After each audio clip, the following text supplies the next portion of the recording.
আসসালামু আলাইকুম। আজকে আমরা দেখাবো কীভাবে অ্যাবোমিটার, এটা একটা অ্যাবোমিটার, মাল্টিমিটারও বলা হয়। এটার কি কাজ?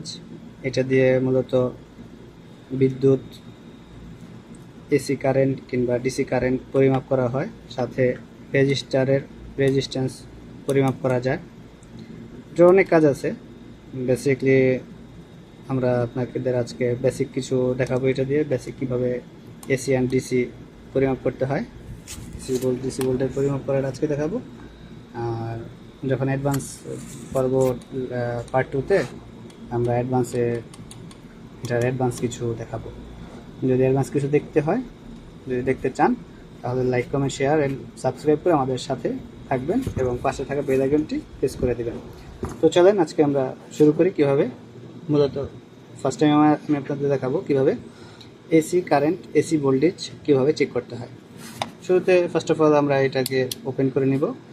এই যে এইখানে ভি ভোল্ট আর যে এই যে একটা সিগন্যাল দেখা যাচ্ছে, এই সিগন্যালটা মানে কারেন্ট এসি। আর এই যে দুইটা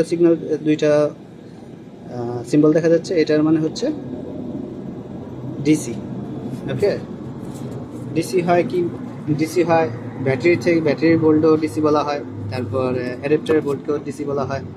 তো আমরা এখন অ্যাডাপ্টার থেকে দেখব। আমরা আসলে যে অ্যাডাপ্টারটা এখন ব্যবহার করতেছি, সেই অ্যাডাপ্টারটা হচ্ছে মূলত 5 ভোল্টের। এখানে লেখা আছে, সব অ্যাডাপ্টারেই লেখা থাকে 5 ভোল্টের, ঠিক আছে। তো আমরা দেখি এই 5 ভোল্টের অ্যাডাপ্টার থেকে আমাদের এখন অ্যাডাপ্টার কত ভোল্ট পাওয়ার, কত ভোল্ট শক্তি আমরা পাচ্ছি। মূলত ভিতরের যেই অংশটা, এটাকে পজিটিভ ধরা হয়। এই যে আমি আমাদের পজিটিভটা দিয়ে দিলাম। আর নেগেটিভে যখন নেগেটিভটা লাগাবো, তখনই আমাদের এখানে শো করবে যে আমরা ওর থেকে কত পাচ্ছি। 3 ভোল্ট আমরা পাচ্ছি। এই হলো ডিসি। আচ্ছা, এবার আমরা এসি পরীক্ষা করব, এসি পরিমাপ করব। এসি পরিমাপ করতে গেলে আমার এখানে একটা লাইন করা আছে। এই যে এখান থেকে আমি শুধু এটা চেঞ্জ করে দিব এসিতে। আর এই যে কারেন্টে পজিটিভে পজিটিভ, নেগেটিভে নেগেটিভ ধরলে পরে ওই যে ওইখানে আমার কত দিচ্ছে আমার শো হয়ে যাচ্ছে।